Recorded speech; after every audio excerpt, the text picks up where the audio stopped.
What is ক্যাননস of array অর্থাৎ বর্গ পংক্তি সম্পর্কিত বিধি কি?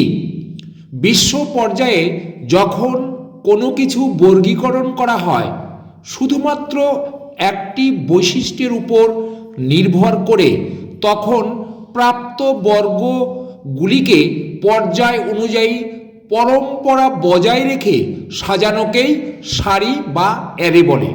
সারি বিন্যাসের সময় অবশ্যই অনুসৃত হবে যৌক্তিক ক্রম।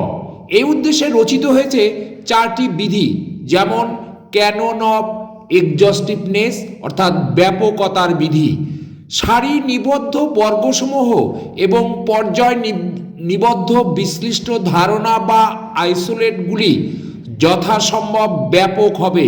উদাহরণস্বরূপ বলতে পারি, প্রথমেই ব্যক্তিত্ব ফ্যাসেটের মূল বিষয় ভেষজবিদ্যার প্রথম সারির ক্রমটিকে অনুসরণ করা যাক। নরদেহ, একে আমরা 8টা ভাগে ভাগ করেছি। দেহ যন্ত্র সমূহ, পরিপাক, সংবহনতন্ত্র, রেচক, জনন, এন্ডোক্রিন, স্নায়ু এবং অন্যান্য, এই অষ্টবর্গকে সহগামী বলা যায়। সবগুলি নরদেহ সংক্রান্ত। বি, ক্যানন অফ এক্সক্লুসিভনেস অনন্যতার বিধি, সারিবদ্ধ বর্গের অন্তর্ভুক্ত বর্গগুলি সর্বদা সর্বতরূপে অনন্য হবে।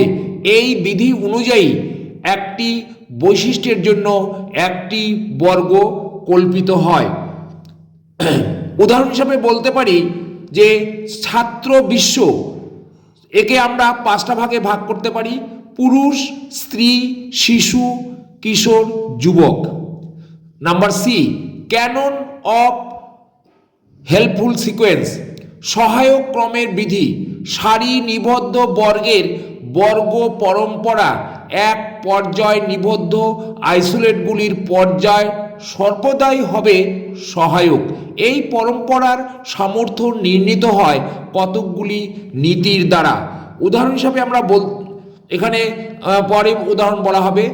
Number D, canon of consistent sequence সঙ্গতিপূর্ণ ক্রমের বিধি, বিভিন্ন সারিতে যখন সদৃশ্য বর্গসমূহ কিংবা পর্যায়ী আইসোলেট বা বিশ্লিষ্ট ধারণাগুলি সংকুলান হয়, তখন এই পরম্পরা সর্বদাই হবে সমান্তরাল এবং এই সমান্তরালতা যদি অন্যবিধ গুরুত্বপূর্ণ প্রয়োজনের প্রতিকূল না হয়।